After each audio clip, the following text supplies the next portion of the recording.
Yo, welcome in, welcome back. We're here for week 2, and man, week 1 was a crazy one.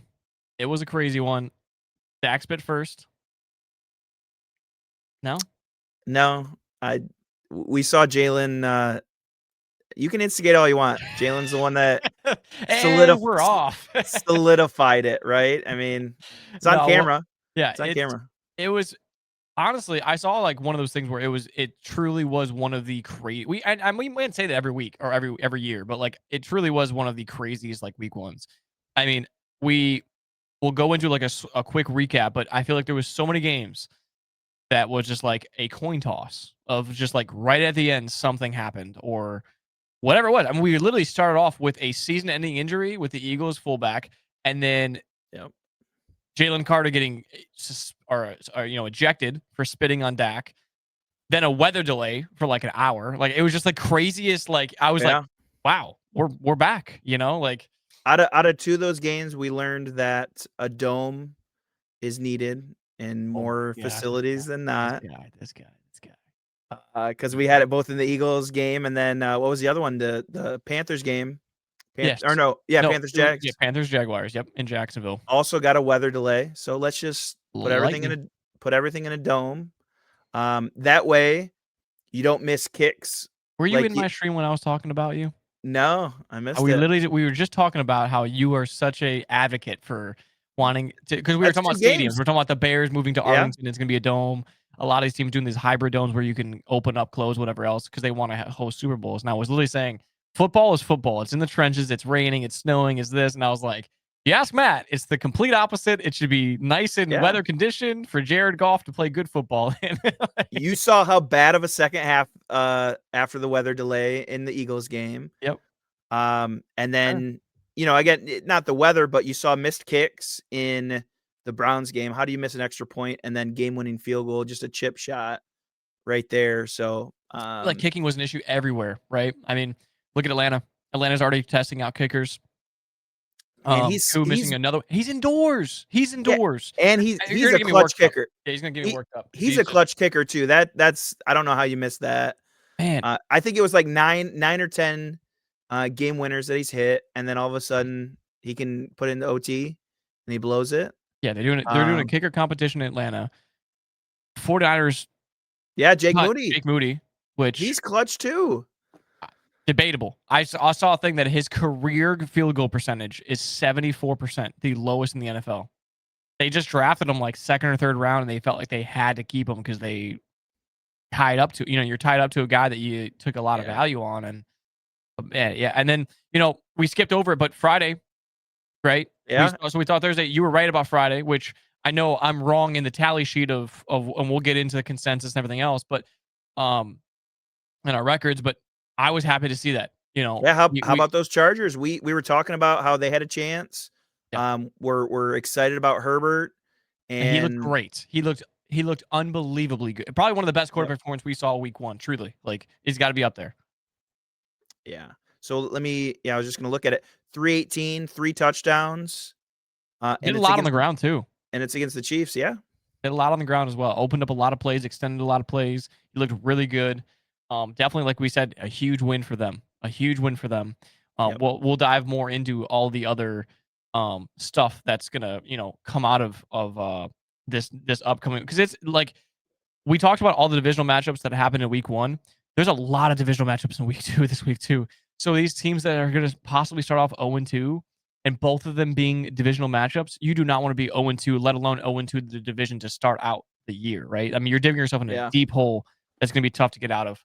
Um, but every episode, if you guys are new or this is your first year or this is your first episode, every episode throughout the season, I try to find little fun stats that I come across on Twitter about the week, about players, about whatever is happening around the league.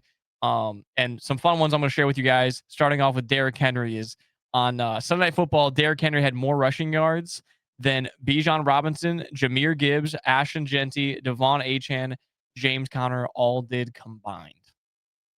That man That is a monster. yeah, that's mind-blowing to think about when you have, Bijan, you've got Gibbs, just those 2 in themselves. Obviously, you know what I'm going to tell you about Gibbs is, well, he picked it up in the receiving game because they had to, And Bijan did as well. and then Bijan, they both had explosive receiving. So, but the rushing of that man can just run people over on his way into the end zone. He stiff armed that. I don't know what defender that was. He Yeah. stiff armed. We talked about that too, of how he just runs people over. That was classic Derrick Henry stiff arm, just running through. Stop me if you can. Football. That's what he plays. Yep. It was unfortunate that he fumbled and really, really hurt Baltimore at the end there. Which leads me to this next stat that we have. The Buffalo Bills are the first team in NFL history to be down 15 plus points with under 4 minutes left and win the game in regulation. If you guys stayed up for that late night Sunday night game, it was truly one to watch. We were really blessed with that game. I know I made the joke of it's going to be a 14-10, just mess, but we got a shootout. And kind of what we also predicted on the other end of maybe potentially an AFC championship, future matchup. And But I thought I tried to call it of maybe who's got the last possession, kicks a field goal for the win. I did not expect them to be down 2 scores yeah, and come back for that win. So that one was a very unpredictable way to end that one. But since 2021, the Ravens have lost 8 games with a win probability of 90%, and that's the most in the NFL span. So the Ravens are just it seems to be a storyline for them quite a bit as the year goes out. That I just always, when it happened, I was like, man, I feel like this happens a lot with Baltimore. Like I just feel like it does. Like they're right. always right there, and then right at the end. I think last year the season opener was them against the Chiefs, and we saw that play with Isaiah Likely where his foot was barely out, and that's how they lost the game. It just feels like they were always like just an inch away. You know what I mean? Like literally Yep. almost like. But yeah, that's just really unfortunate for them. Um, another crazy stat is a Daniel Jones stat. No NFL and quarterback, no NFL quarterback in this century did what Daniel Jones did versus the Dolphins on Sunday. He scored on every single possession, which I don't think anyone. We Wow. teased us talking about him having a Sam Darnold like season. I think I did even mention it last week with me even picking against him of just the stat that I couldn't go against with the Colts in the season opener and Danny Dimes in the opener, yada yada yada. But he's on a really good. You mentioned it too. He's on a really good team that is built around him, and they're going to utilize him the best ability. And I think we saw it on display. Now, can he do that every week? We saw the Saints start off like 4-0 last year. We saw what happened, right? So Right. you can't get too ahead of yourself. But it still is a very crazy stat to bring up. A funny one before I get into my favorite one. Okay. So we record these on Wednesday night, and they upload Thursday at noon Central. So when we have these takes, when we have these odds, we have all this stuff, it's basically Wednesday night that we get all this stuff ready to go. So we are still waiting to hear if Brock Purdy is ruled out or not. But if Brock Purdy is ruled out, the matchup ahead of Sunday night versus them playing the Saints, or Sunday's game, will be Mac Jones versus Spencer Rattler. In week 2, Classic matchup, right? we're already getting that. So in the first comment, something in me seems like this should be a Thursday night football game. Just right away. I'm like, man, it brings me back to like 2-3 years ago where we got some of the worst like quarterback matchups ever. Well, and we're losing Kittle for the Niners too. Don't have a kicker. Like that's just Yeah, gonna be that's the worst. that's And gonna I be a saw brutal they game. signed Eddie Pinero, which I did see that. So we'll see. But the fun one that I wanted to get into with you, and I kind of need you to give me some confidence here. And I think some people talking or listening need some confidence as well. Okay. For any of my Jared Goff, owners out there, especially in a dynasty like I have with St. Brown. Jared Goff has had 5 different play callers in his career. Do you know where I'm going with this? I saw your facial expression. I didn't know if you were like No, already sick of go hearing ahead. this. So Jared Goff has had 5 different play callers in his career. Under the 3 of them that were not named Sean McVay and Ben Johnson. Under those 3, he is 0-19-1. Okay. A lot of room for improvement then. only up from here. Yeah. I read that and I was like, I literally read it and just out loud just go, fuck. Not good. Not a great stat, right? But look, man, it's week one, right? We talked about how hard it is to play in Green Bay. We saw so many different things happen over the course of the NFL that we don't have enough time to dive. This would be a 2-hour episode if we dove into every single thing that happened. Yeah. I mean, look at the rookie tight end for Cleveland, right? You know, we had a comment out about it. I believe it was your buddy Adam. Shout out AP Ward. Yeah. He called it. He told us to, hey, what do you guys know about that rookie out in Cleveland? And what do you know? Flacco has Good old Harold. Flacco has a new favorite target at tight end. I mean, he did split the ball between them, but rookie out of BG, BGSU, great school down in Ohio. And yeah, he stood out, 7 receptions, 63 yards. Which, like I told you pre-production, I told you that I read, I don't know if it's true or not. I just was scrolling through and happened to see it, but I did read for a rookie tight end in his debut. I know that's a skewed, like very detailed stat, but that is an NFL record for a rookie tight end in his debut to have 7 catches. So, wow, it's pretty cool. And then the second shout out though that I do want to give is the old man with all the brownie gear. If you're listening to this, if you're listening, he gave me insider tip. He says you got to look out for that Rock Sanders. I'm like, who's this guy talking about? Is Dwayne the Rock Johnson plays football? Yeah, who's he talking about? What do you know? Yeah. This guy named Raheem Sanders, goal line touch, gets in the end zone. So, you know, both fortunately and unfortunately, I was in Brown country over in Cleveland, and I got insider information. You got to look out for Fenton Jr. And apparently, before this running back situation gets figured out in the Browns, you got to look out for Rock Sanders. There you go. Yeah. I mean, I'll tell you what, Cleveland Browns might not have a good football team, but they got a lot of people that are passionate about football there. But yeah, well, let's just dive straight into the matchups. Sounds good. Enough BS. We're just happy to have more football, man. I'm excited about this Thursday night matchup.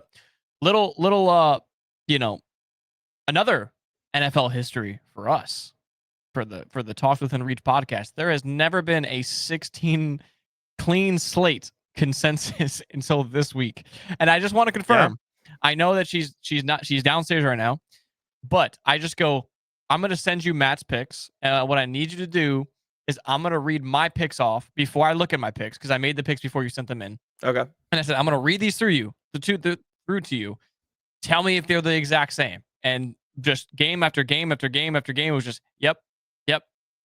And I was like, wow. I just want to make sure I didn't change nothing. I didn't see yours. You didn't see mine. Like this. You didn't accidentally send yours twice or mine twice. I was like, let me just double check this. So yeah, we had 10 picks out of 16 last week, which went 9-1. The only one that let us down was the Detroit Lions. If you guys look at the thumbnail, that's why Matt's looking a little sad. But what a great week by you. 14-2. It was awesome. The Lions let you down and the Patriots let you down. Yeah. Which we didn't know what to go into that matchup, right? Raiders, Patriots. It was a toss-up. It was just weird, you know, a lot of veteran head coaching. We just didn't know. Right. Week one's always tough anyways. And then, yeah, when you get a close matchup like that. Yeah. I went 10-6, which I think you can agree. If you go 10-6 every single week, you're going to be pretty happy.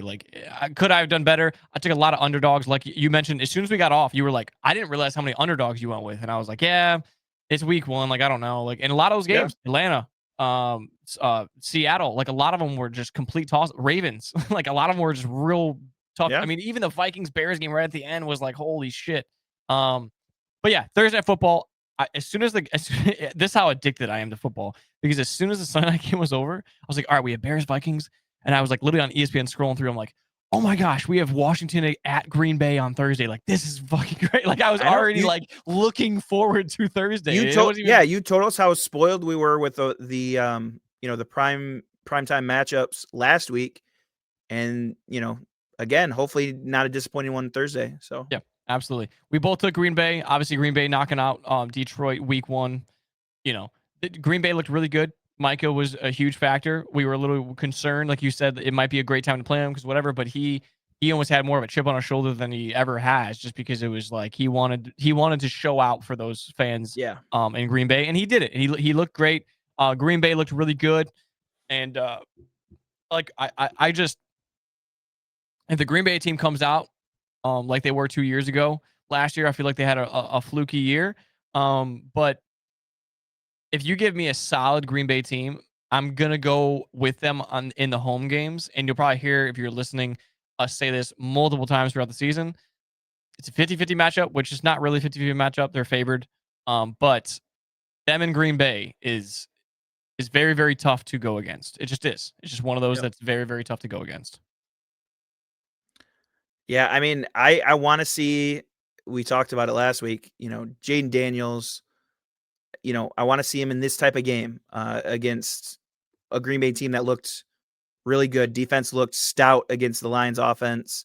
So, let's see what Jaden Daniels can do. But at the same time, Green Bay at home looked like they're going to be a solid team this year. Yeah, absolutely. Um, we're actually going to go vertically this week, so we're going to go straight to the Cowboys Giants. This one was on this. There's two of these on the slate that were pretty easy for me on this image. Um, this was one of them. Cowboys, I mean, I'm realistic when it comes to sports. You know that I am. I love my Eagles. I hate the Cowboys. But the reality is, if CeeDee Lamb could catch a cold on Thursday Night Football, Sure. there's a good chance that the Eagles would have been 0-1, right? And Yeah. that nightmare that I mentioned would have happened. So I just think, being as high as I am on CeeDee Lamb this year, you're looking at a stat line of an extra 70 yards and a touchdown, most likely, if you can catch the football at the end there. So I just think they're going to come out swinging. They can't come out 0-2 in the division. They can't come out 0-2 if they want to do anything this season, let alone. So I think this was an easier one for me, at least. Of just this is their get back week. Yeah, if you can judge them by just the first half only, they looked like a complete team. Yeah. So obviously they didn't translate that to the second half, and that was the demise. That was the way Eagles were able to still sneak away with a win there. But you go play off of that first drive, scoring a touchdown. They looked like a good team, right? So I'm on board with that of saying, they may be a solid team in your conference this year, but what I kind of am looking forward to in this game is we talked about it, how long do you stick with Russ? Because your next man up is Jameis, but you've got Dart just sitting in the wings. So it is one of those things where if the Cowboys play as well they did in the first half and Russ is struggling again, at what point? And is it at this game? Or do we keep moving forward and seeing, are they going to throw in the rookie or not? Yeah, I did see now how accurate it is. I did see, because there's so many like self-claimed reporters that just hang around the facilities and shit. But I did see that Dable did meet up with ownership to discuss going the Dart route, because I'm sure they're not going to be happy if he goes with it week 2 when they paid Russell. Right. They paid, I don't think he got paid like crazy, but they still pay a guy come in and do whatever. But we already saw Neighbors unhappy. Like, that's not a good sign. That's kind of your future. Wide receivers can all be divas. Every one of them, wide receiver one on each team could be a diva in their own way. Yep. But when your wide receiver one's not very happy and you look that bad in week 1, I mean, it might not be a bad idea to give Winston a chance to just sling it a little bit and then just let the rookie come in if that doesn't work out either. So, next one's Bengals. Bengals versus the Jaguars, both 1-0 teams. I got to be honest with you, the Bengals should be 0-1. Absolutely. Like, I was watching the game and I was like, they're gonna start off the season just like they did last year. Of Burrow did not look good. Jamar Chase got shut down. Like, their team did not look good for once. If you watch the game, for once, the Bengals defense is what saved them. The last drive pick. They were going to lose that game. Joe Flacco was going to march on the field and beat them, and they finally got their defense to make a stop. I mean, that's what gives me hope, though. I know I'm very, very stern on that, of like, they should be 0-1, but if their defense is looking somewhat promising and doing their job, it's only time before the offense starts clicking and they're putting up 40 points, right? Yeah, but what I would say to that is if you saw those picks, you can't put those on Flacco. I put those on the receiver. Now, obviously, the defender made the play still. Right. But 2 of those, and I think it was 2 picks, hit the receiver in the hands, but he's like, and I don't know if it was the same receiver or not, but he's like sliding and like just pops it up, right? So yes, the defender made the play, but really, I mean, that was an unfortunate circumstance. And then obviously, kind of what you're talking about too is they still didn't get the job done. It's the kicker ultimately that blew it for the Browns. Yeah, So for yeah, sure. Bengals I snuck guess away more with so it for to sure. reiterate it is just the fact that like their defense didn't let up 30 points. Like what was it Yeah, score true. 17 or something? It was whatever the score was. It's like in those matchups last year, the Bengals would have been a 12-5 team if they could just do their job. You know what I mean? So, Yeah. but yeah, I mean, Bengals at home, we really do expect them to um come out a little bit more hot on offense. And I think Jacksonville, I don't think their defense is anything crazy, right? So I think it's an opportunity for Bengals to get off to a 2-0 start. Hopefully their defense shows up again and the offense finally gets rolling. As a Joe Burrow fantasy owner, I would love him to do something because that's the reason I lost to you last week is he put up 8 points, which really sucks. But, um, but yeah, Yep. And then for a Joe Burrow MVP, um, that was season. that was my shot call was Joe Burrow. So You can have one bad week like that, especially week 1. but You'd be all but right. that was bad, especially his stat lines. Yeah. So yeah, let's hope for improvement. Let's see it week 2. Yeah, absolutely. And then we have Detroit hosting the Chicago Bears, which we just saw the Bears have a meltdown on Monday Night Football. If I could share, I couldn't even share it because we would get canceled. The amount of text messages that I got sent with the vulgar messages that these Bears fans have already sent me, they are so upset, so demoralized, so just. I believe it. I was smiling so hard Monday Night Football, like after Monday Night Football, like because I was getting so many texts after the first drive of like Ben Johnson fixed Caleb, Ben Johnson's this, Ben Johnson is everything we Right? You need, got them and all then on this literally, high and of then nothing happened after that the entire time. 4th and 2, I'm getting text messages. Ben Johnson, great 4th and 2 call here. Watch this, and then Caleb airmails it. I'm like, once again, what was my take?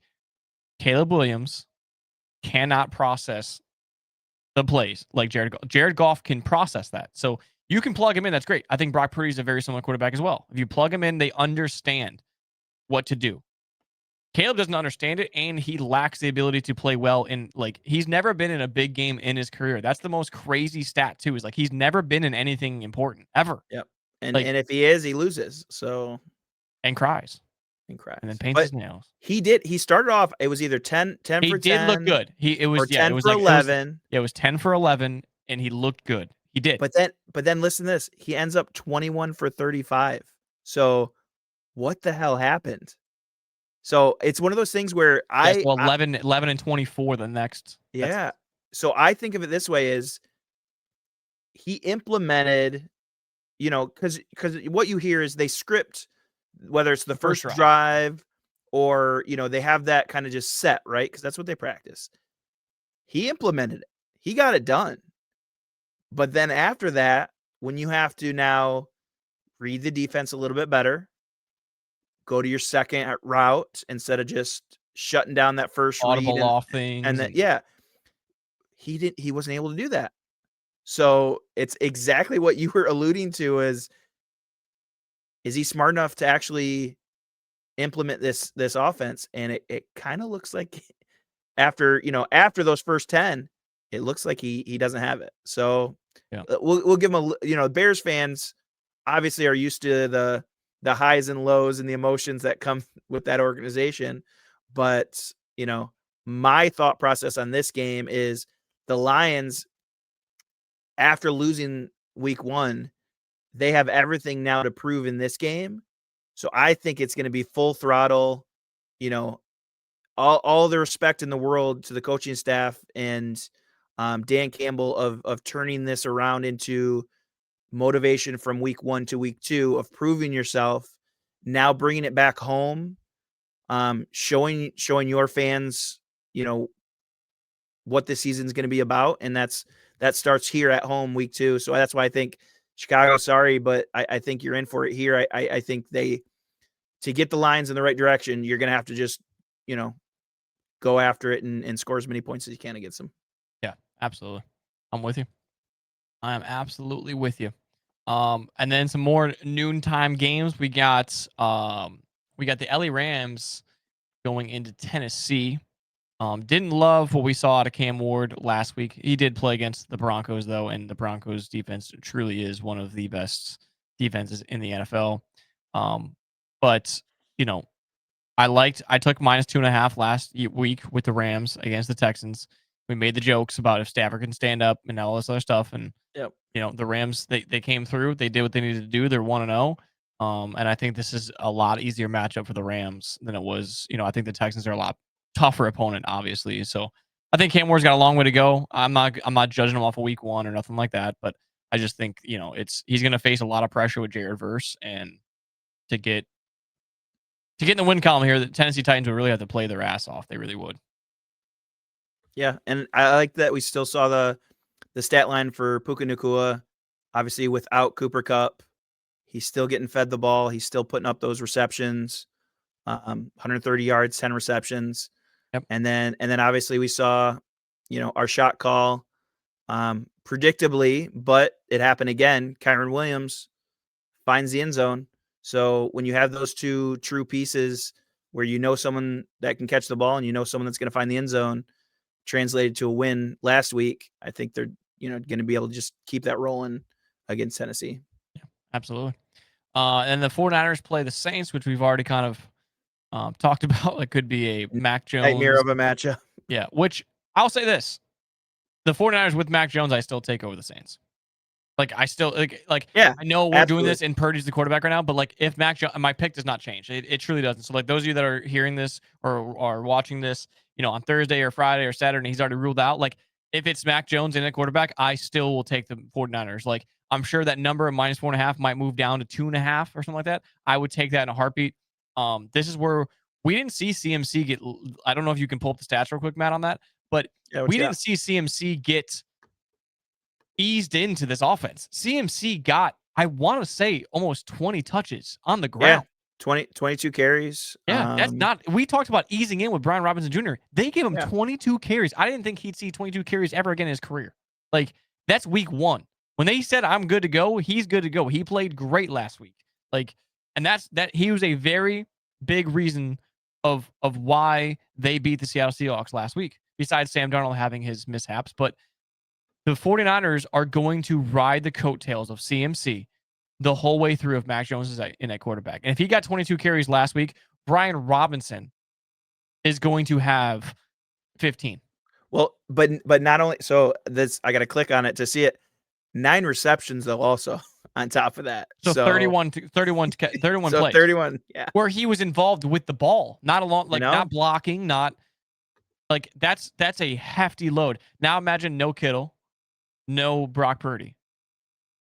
I mean, CMC fantasy owners have got to be a little bit worried, but also a little bit excited. Like, yeah, but you're putting that calf in harm's way with that much usage every time. That's why I feel like Brian Robinson Jr.'s got to get more involved this week, right? Yeah, they might just have to. Maybe they were thinking about easing him in, making sure that he's ready.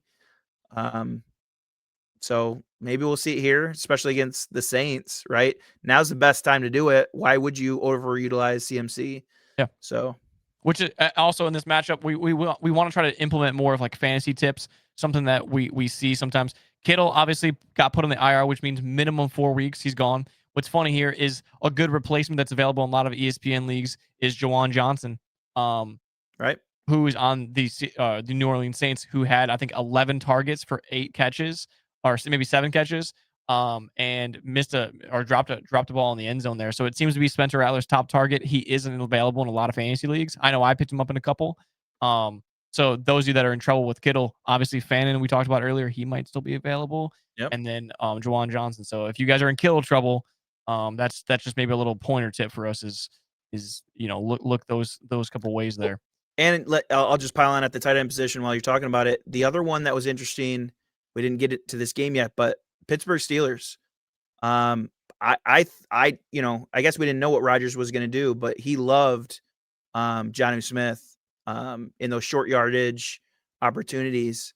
Now, obviously, it's almost like it's kind of touchdown dependent for him, but he still clearly was he trusts you with the ball in the red zone. He's gonna, yeah, absolutely. This one is one of the toss-up ones where we're going against. So out of the 16 matchups, I believe we counted 14 of them were the favorited ones, which isn't ideal. Last week I went with a lot of underdogs. I went 10-6. I mean, it didn't help me. It didn't hurt Yep. me. Whatever. The only one I really hit that was a surprise was the Raiders, right?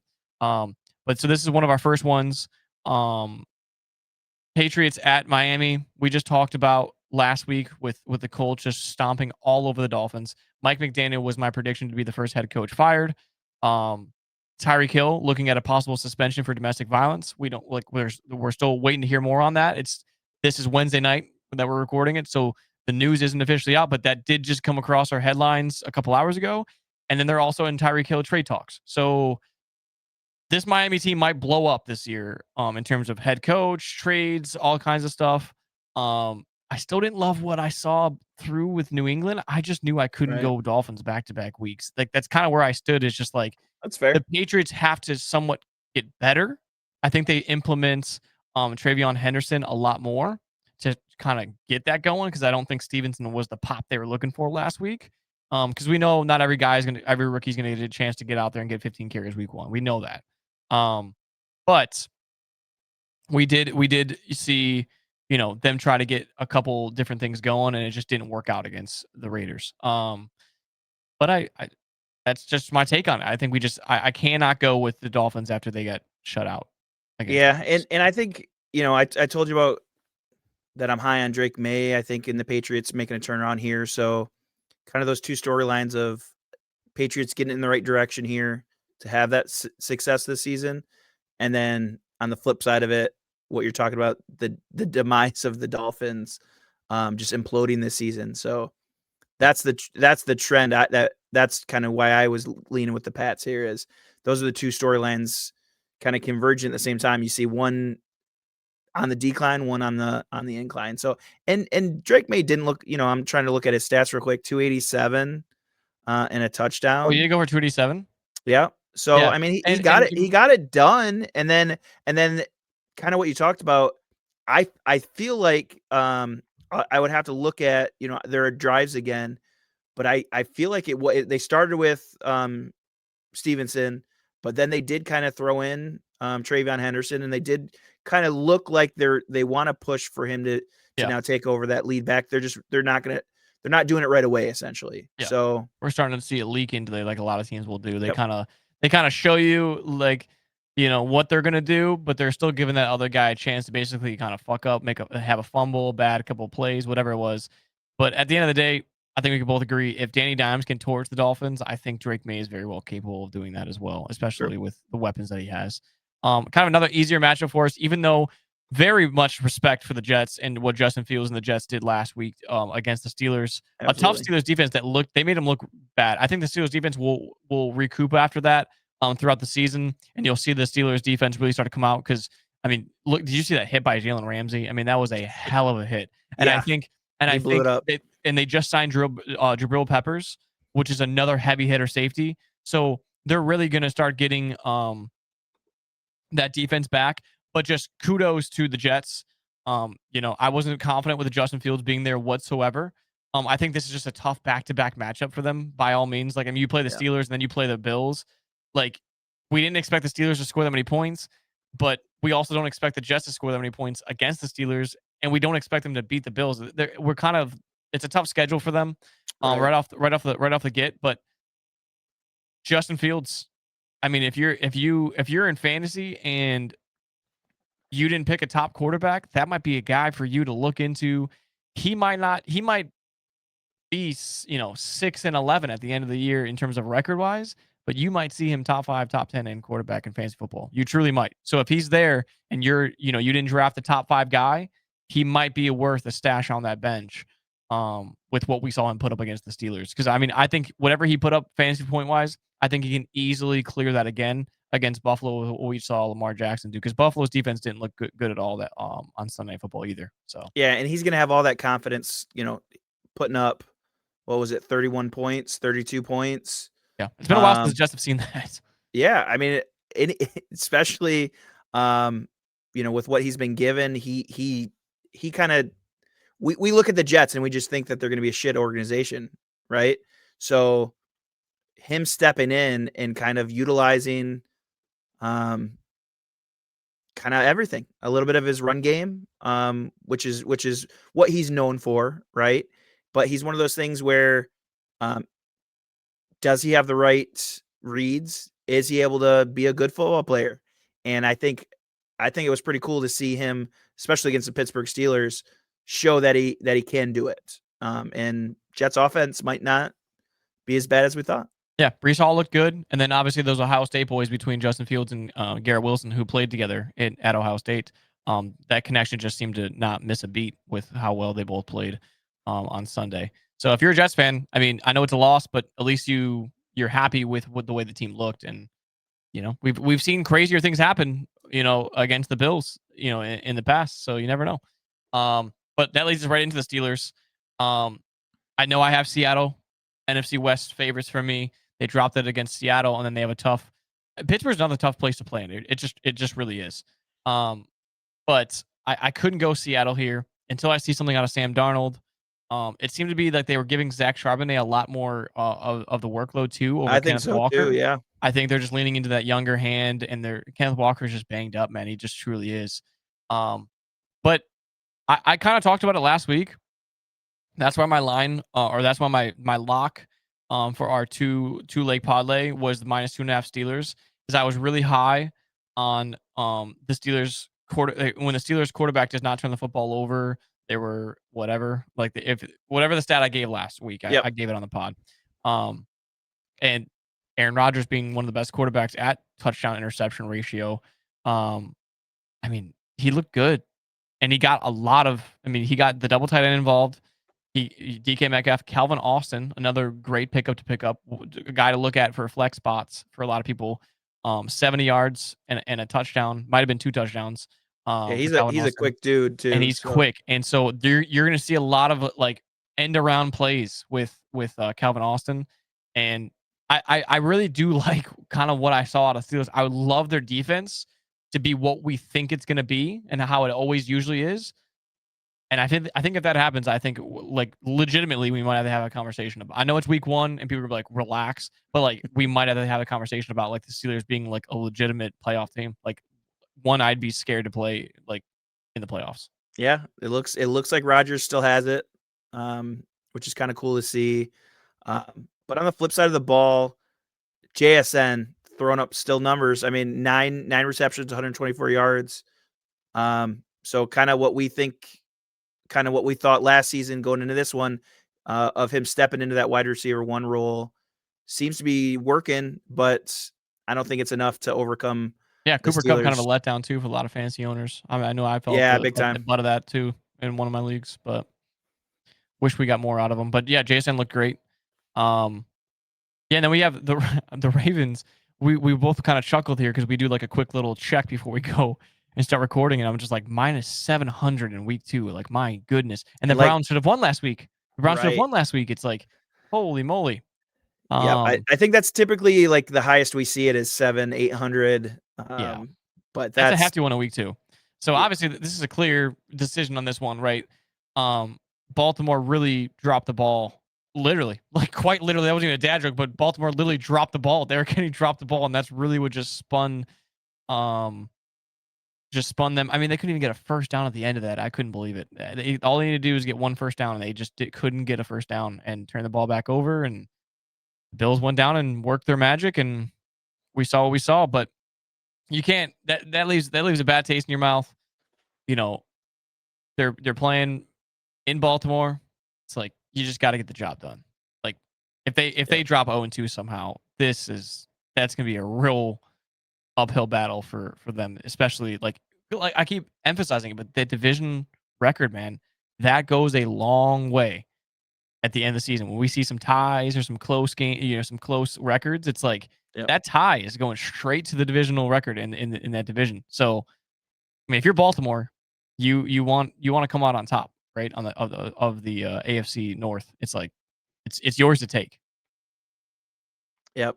So we were talking about it before, Derrick Henry, and then how funny it would be to see Travis Hunter um, trying to stop him. What about Miles Garrett trying to stop him here? I want to see just an Just absolute, head to head. just head to head. I'm trying to think. What's the immovable object? Oh, What's the yeah, with uh, the greater force or yeah? whatever. Yeah, I know what you're I talking want to about. I want to see them just come at each other and just are they going to be able to stop the play because they're just going to let them just battle it out until It's like a tug um of war battle, just back and forth. yeah. Just yeah. So that'd be cool to see. But for you Browns fans, um, you stuck around against the Bengals. Great, great fight. Can you do it here against the Ravens? And I think the odds are telling us, No, you you know, can't. no shot. No, you But can't. let's see if you guys figure out that running back position. Throw the ball to Njoku this time, please. Stop throwing it to Fanton Jr. I got him on my fantasy team. So, Yeah.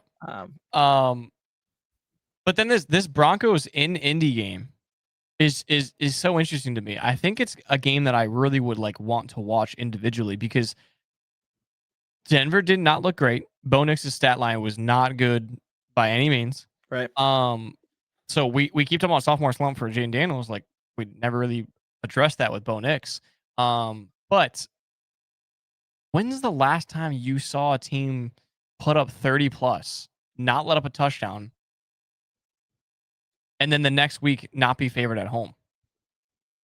Like that's me. I saw that. I was like, wow. Like Denver didn't look great, and Indy Yeah, looked phenomenal. It's like, it might be just more credit to the Broncos defense, really. yeah, like So can Daniel Jones do this against? do it again. Yeah. Yeah. And that's kind of like why I sided with the Broncos. So I guess it kind of does make sense. But I was just thinking in past years of like, if your team puts up 30 plus points and you're home the next week against a team that put up like what 17 points, it's like you would hope that your team is the favorite. And it's just like, wow, Right. it's interesting. So yeah, I'm Broncos. I don't think Daniel Jones can do that back to back weeks. I think it was a fluke. Yeah. This is one of my this is my toss up game. To be honest, I really like, and I almost sided with the Colts here, kind of for everything you're talking about. After seeing the success in Week 1, but to me, it's that Broncos team. I don't know if we've talked about it or if we just pre-production or a clip coming, but to me, that's that the Broncos team is the one kind of that dark horse of can they get into the playoffs and maybe have a shot at something crazy and win a Super Bowl here. So obviously snuck out a win there first week. So to me, I'm pushing for the Broncos to be successful. So they got to win a toss up like this. So that's why I sided with them. Yeah, for sure. Next one's a little bit easier as well, but one of those two where the Cardinals easily could have lost to the Saints last week. Like I said, Jawan Johnson dropped a touchdown in the end zone. If that was a catch, the Cardinals are not sitting at 1-0. So not exactly the greatest start that you want out of Arizona. But it is one of those things where we saw Marvin Harrison get involved a lot more. James Conner still looked good. People were wondering if Trey Benson was going to take over this year. Sure. James Conner still looked good. Trey McBride got targeted. I think it was 6 catches for 62 yards or something like that. So we're starting to see Kyler spent a lot of time making sure that he's going to get the ball to Trey McBride and Marvin Harrison Jr. And we saw that happen.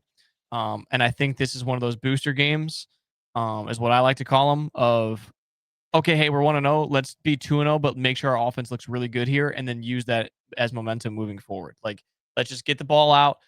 Kyler, 260 plus 260 plus passing yards, probably 50 rushing yards, combined 310 total, 2 touchdowns, and move on to the next week, right? Like, Yep. just I keep like moving it. forward. Like, that's just, I don't think the Panthers are still there. I didn't like what I saw from Bryce Young. So, Yep. I like it.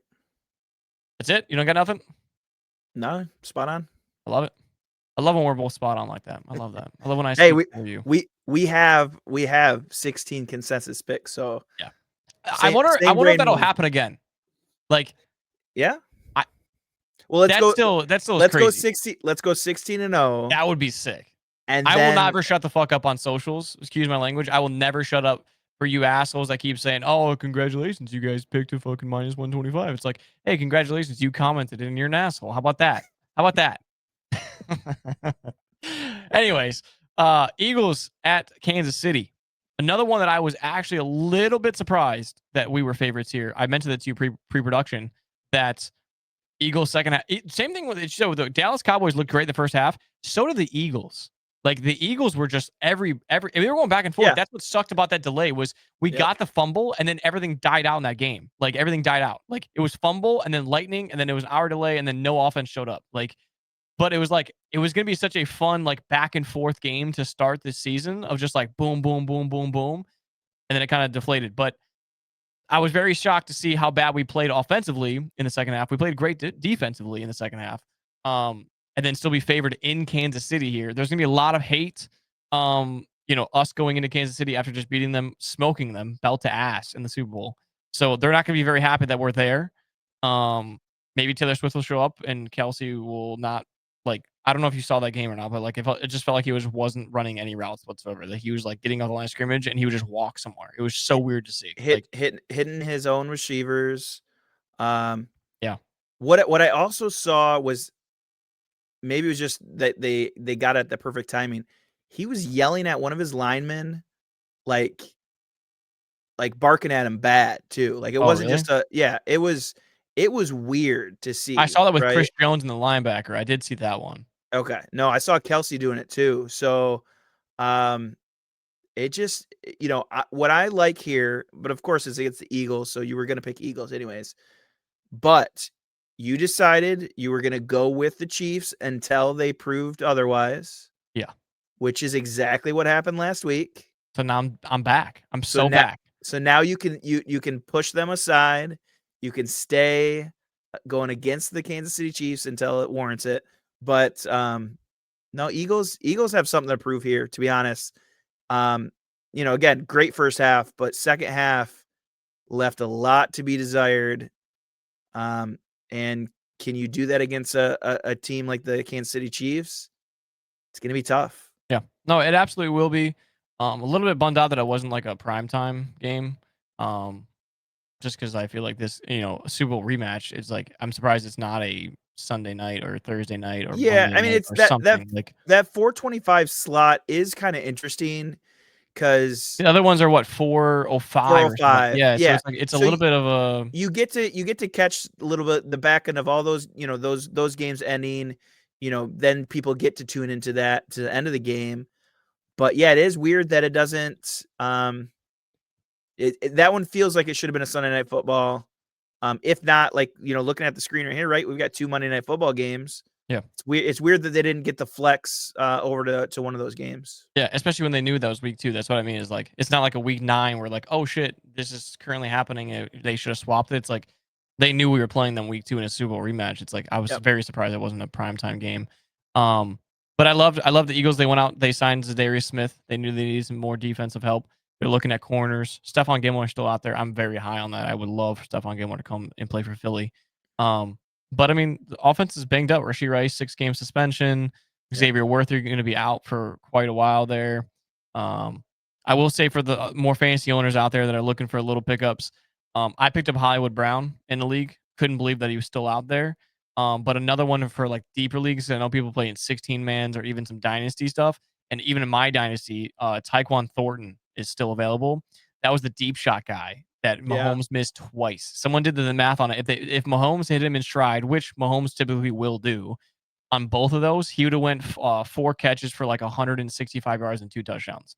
He went 2 for 4 with like 60 yards, but that is their deep threat, fast guy that they're going to use. Like they want to stretch down the field. That's what they said going into the season. So, I mean, just keep a lookout for him. It's worth it. I'm not saying he's going to be a league winner, but just keep a lookout with Worthy out, with Rashee Rice out. Like, it's going to be one of those things where, even Juju Smith-Schuster, he had 5 catches for 50 yards. Like, it's like in a flex, if you're already banged up on the year or you didn't draft very well, like couldn't make your draft, you're auto drafted, that might be a nice solid pickup. Another thing I don't think we hit yet is, what do you think about that Tank Bigsby move? They're still, even you've got Saquon and you're still making these moves for a premier backup. Yeah. Is the Eagles are making moves. They're just going to keep improving. Yeah, they signed Zadarius Smith and they trade for Tank Bigsby. We have so many draft picks this upcoming in 2026. I think I saw last time I looked, it was like three fifth rounds, 2 6 rounds. Like we have a ton. So we didn't give up much, especially for a young premier back like that. Like I thought genuinely that he could take over the Jacksonville Jaguars starting job Right. this year. Obviously, Travis Etienne looked great. It was against Carolina Panthers, but he did look great.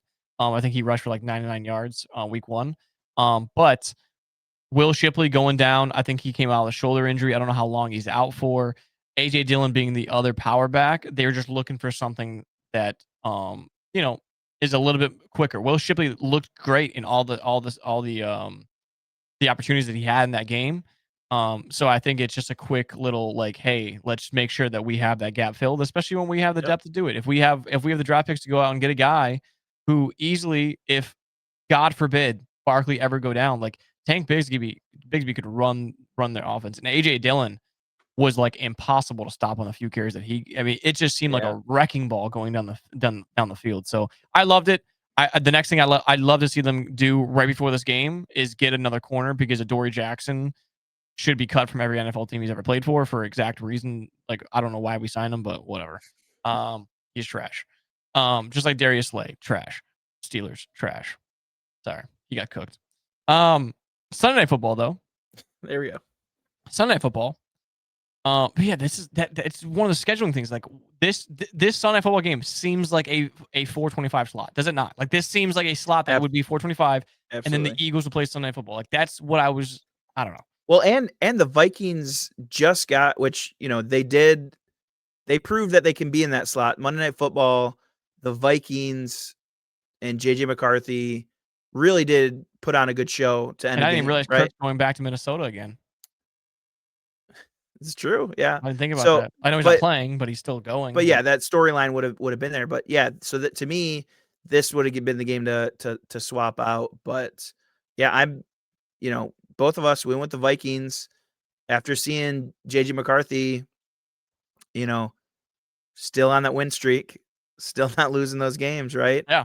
Well, I have the stat for you. You can keep going. Okay. So we saw that the Vikings are, again, against the Bears, poor Bears, but still you have to come back and win a game, and you on the biggest stage, which is Monday Night Football, you're able to show that you can do it. So I think that's why I'm here. I picked the Vikings. I think what they showed us already. The broadcast booth did great of just like acknowledge, like that locker room gained so much respect for what JJ McCarthy did in the fourth quarter. He looked terrible. Quarter 1, quarter 2, quarter 3. Like he looked terrible. He still came out. He dug deep. In an environment, Chicago's tough to play in. It's windy, right? It's windy for quarterbacks. They talk about quarterbacks literally have talked about how hard it is to play in Chicago because of how the wind. We talked about last year with Caleb Williams, way on early in the season, talked about the ball moving when you're throwing it, like literally just moving from where you want it. So to go into a packed Chicago Bears stadium, they don't fucking like you there. And that being your first matchup, it's like it took a lot for him to come out in the fourth quarter and get that done. I think what we saw in the fourth quarter is what we're going to see throughout the year of JJ McCarthy in a full game. And we might get three or four quarters out of him or even two or three quarters out of him this game. And I think that'll be enough for the Vikings to come out on top against Atlanta. The fun stat that Matt is talking about, if you guys are wondering, the only reason he cares is because JJ McCarthy went to Michigan, because he's not a Vikings fan. But JJ McCarthy hasn't lost a regular season game in 2,144 days. To give you the exact date, he hasn't lost a game since October 26, 2019. So he's gonna keep that streak rolling. And then Monday night, very, very interesting. I kind of like it and I kind of hate it. I don't know if you saw this or not. I know we don't have the timestamps on here, but the first game for you, Matt, I'll go East Coast for you East Coasters. The first game, normal time, Tampa and Houston, is starting at 7 p.m. Okay. Los Angeles and Las Vegas is starting at 10 p.m. That's so late. I didn't realize that. I double checked too, because I saw 6 and 9, because I'm an hour behind you. So 6 and 9, I was like, that seems like a big gap. Like normally it's like 6 and 7. That's why we hate it. And I was like, okay, maybe my phone was on a weird Eastern thing or whatever I was looking up.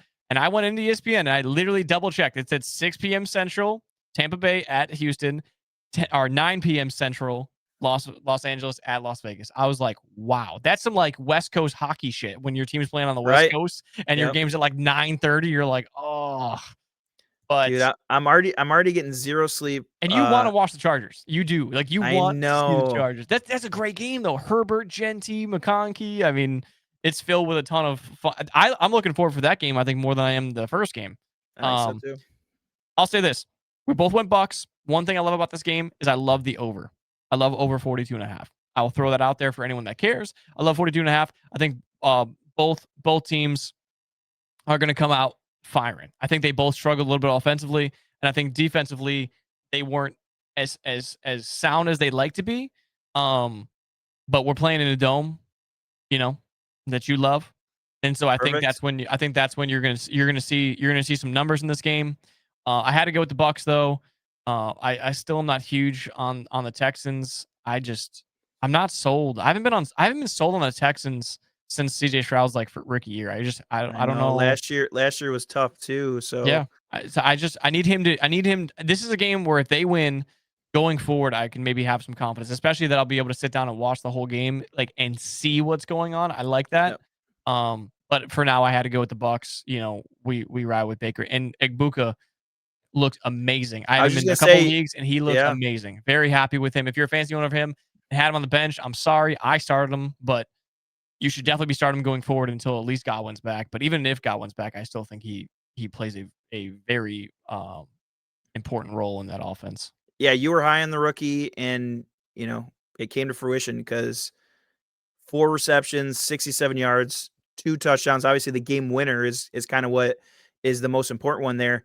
But the coolest part coming out of that is the storyline of him calling a shot, right? He knew what the play call should be and advocated for it, got the ball, scores, I kind of love that. I kind of love that out of a rookie, having the confidence and knowing that he can get it done and then getting it done. Obviously you can't go wrong, whether it's Mike Evans or Egbuka. Now we actually see that we have 2 weapons right there that are, sure hands and then get in the end zone. It's exciting for Baker to be able to just kind of what we thought, the gunslinger Baker Mayfield. Now he does have those weapons. Obviously, it's going to be great if we got Godwin coming back. But in the meantime, it's pretty cool to see those 2 weapons. Yeah, and a great wide receiver like room to be a part of for Egbuka in his rookie year. You get to learn from Mike Evans and Chris Godwin. I mean, what else would you want? I mean, you talk about consistency, you talk about Mike Evans, you know what I mean? So absolutely. And then the super late Monday Night Football game that Matt's gonna watch and give us a play-by-play breakdown of. Maybe the first quarter. I don't know. We'll see. Maybe the first drive. We got Los Angeles going into Las Vegas.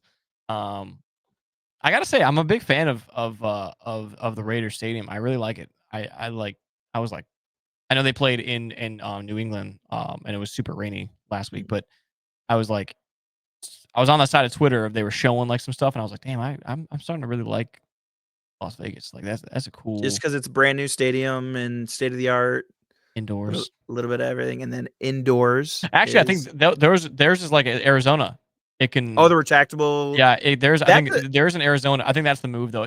You could do it right, and this time of year you could open it up and still have football. And then when it gets to the point where like, hey, it's literally piss raining, it's like, let's just close this thing up and have a good game. It's like, I think I think that's the future for sure. Like, but I think that's that. I mean, put a roof on it. Yeah, that's all it comes down to. The only AFC West team to not have a win is the Kansas City Chiefs. Love it. I think we should just keep that going forward. I know. Okay. Yeah. So the Chargers are going to win this game. They're going to be 2-0. Herbert's going to look great again. I love that I'm getting comments on the TikTok of just like, dude, you called it. Like someone went back and literally like commented again. I'm like, dude, Herbert looked great. And I was just like, I love it because it was just, I really was I actually did research, Matt. Like I actually, I don't know how to read. I actually went through, I found like a talk, like, it like went through, it was talking it to me. And I was like, dude, I really think this is like his year. I was going back through. I was telling my brother about it. I'm like, dude, Herbert had a 5K plus. No, he didn't. I'm like, dude, year 2, 5,000 yards. Like his like floor is 4K every year. Like every Yeah. year, unless he's hurt, it's like 4K every year. And I'm just like, dude, he can, and we saw him utilize he extended so many plays Friday night with his legs. And I think people forget how quick he really is. I think he's quicker than Josh Allen. Like, I think Josh Allen's stock like a little bit bigger, like he Yeah. can bulldoze, but I think Herbert's quicker. Like, and so I hope we continue to see that. I hope we continue to see the Chargers look good. Hampton get in the end zone for his first time, right? And then, maybe a little bit more love to Keenan Allen, I know. I mean, how crazy is it? We think of me anyways, when I think of Quentin Johnson, I think of all the drops. Oh my gosh. I don't even get me started on that because I keep seeing all over my feed is like all these people from Brazil thinks that Quentin Johnson's Calvin Johnson. Like he just ends Yeah. up going there. Like he scored 2 touchdowns, 70 yards. Like He looked good, and then that's it gonna be was dangerous. Yeah, and then obviously talk about sure hands with Mike Evans, right? That's what I think of when I think of Keenan Allen. I think of someone that you can throw to in any situation, and he's going to be one that comes down with the ball. So it's really cool that Quentin Johnson actually did step up and have a good game, 2 touchdowns. So with Keenan Allen, kind of step with him 1-2. It's a great 1-2 punch, and then we didn't even get to talk about, right, is Ladd McConkey, just because he kind of, maybe got pushed to the side a little bit when you've got Quentin Johnson stepping up. But wide receivers coming out of nowhere. But that's when you're calling your shot at Herbert putting together a good season, throwing the ball, it's good to have those weapons. Absolutely. Before we get down to our parlay that I let us all down on, hands up, that's me. Steelers pretty close. They win by 2. If the Jets would have just they would have just gotten the extra point, the 2-point conversion, they would have had to go for a touchdown, and I'm totally convinced they would have gotten it. Anyways, I need a fancy tip from you, Matt. Live on the air. You've not heard this before. You need to start 2. Okay. Start 2. Keenan Allen at Las Vegas. Love Hollywood Brown against the Eagles. Jordan Mason against Atlanta. Cooper Kupp at Pittsburgh, or Michael Pittman against Denver. All right. Who's the last one? One more. Michael Pittman versus Denver, or Calvin Austin versus Seattle, I guess too. So I love Pittman, but I have him on the bench right now. But is he going to be matched up against Patrick Surtain? Yes. So that one's going to be tough. Cooper Kupp did not like his utilization. 2 catches, 15 yards. Even though he did run a lot of routes, I saw. I would say I'm out on him. So I'm down to Keenan Allen, Hollywood Brown, Jordan Mason, and Calvin Austin. I'm going to say Keenan Allen, Hollywood Brown. That's what I have in there. That's my lean. Makes me happy. I had it in there. I didn't want to tell you what I had. I was like, man, that's what I have in there. I just don't love the other matchups. I love that they used Jordan Mason as much as they did, though. We did see him get 75 total yards, which you get in the end zone there, and that's a great fantasy week. Yeah, so I did pick him up. I don't know if I did it in both leagues or not. I do have him as my stash to kind of see how the running back room goes. Yeah, but like you're saying, I think the writing's on the wall. I think he is going to be utilized there. Aaron Jones, Kenneth Walker losing their jobs very, very quickly here. Yep. That's what we're seeing. So go out and get Jordan Mason and go out and get Zach Charbonnet if for some reason they're still out there. But now we have a fancy graphic, so we can't miss. Okay. We went back to the touchdown scores. That's what we missed. Okay. Yeah, that's what we missed. We didn't have a fancy graphic last week. We do now. The 2-leg parlay consists of CeeDee Lamb anytime touchdown. I personally love this one. Like I said early on, if CeeDee Lamb catches 3 of those drops against the Eagles are probably 0-1 right now. We saw him get off the plane 5 o'clock in the morning, go straight to the facility and catch however many balls that he caught. I mean, I told you pre-production, they've got to get him involved. This is a guy that wins you seasons, if not just games, right? So CeeDee Lamb, anytime touchdown, plus 105. And then, of course, a little homie pick, but I love it as well. Amon-Ra St. Brown, anytime touchdown, plus 115, which is plus 340. $50 wins 220. So, look, we missed last week, but if you hit this week, you're good for the first 4 weeks. You're all good to go. But I love this one. I'm very excited about it. And just for you guys out there, some of you guys already know this because you listen to my live streams, but I did go 11 for 11 on touchdown scores this year or for the week 1. So I've been perfect for touchdown scores. So I feel pretty confident in my pick. Matt's 1-0 on his picks. Matt's 14-2 on his freaking pick'ems picks. I already had so many people coming in here saying that they're just going to listen to your picks, which haha, they're my picks this week They're too. So how about that? I try to explain to so many people. I'm like, look, I love that you had a great week, but I'm like, he's gonna have bad weeks too, just like I will have bad weeks. So don't think he's going 14-2 every week. This is not financial advice. But he's it was a lawyer. good week. He will talk you out of it, okay? But it was a good week. Let's try to roll that into week 2. Absolutely. Obviously, maybe let's see a 16-0. That'd be great. One of us has to go a perfect week this season. I think we saw one last week. I think we got one last. No, we didn't get one last year. V's the one that got it. Yeah, V's the one. V got it. V got the one last year. Who helps us with our graphics? But yeah, thank you guys for tuning in, man. Our views have been the highest they've ever been on these episodes. I was just telling Matt before we started up this one. The last one did 160 views, which I think is an all-time high, which is the first week of the NFL. Which I know there's a lot of hype around it. But thank you guys for just, giving our episode or our podcast a chance. There's a million other places you guys can listen to and take advice from. So we just appreciate you guys' time. We love talking football. Me and Matt text literally every day of the week, pretty much just talking about stuff. So it's really cool when we get on here once a week. And even just take the opportunity to, upload as much as we have been on social media. It's been helping us out a bunch. So if you're new here, welcome in. We love that you're here. Drop us a comment. Tell us how you did week 1. Tell us who you're taking week 2 to score some touchdowns. Will me and Matt go 16-0? We're all welcome to all kinds of comments. Me and I know Matt definitely loves the comments more than I do. He catches them way before I do, and he responds to you guys. So we do love it, and we do appreciate you guys. But that's all I got. You got anything else, Matt? Nope. All right. On to week send 2. Send the folks back, and we'll see you guys for week 3. Later.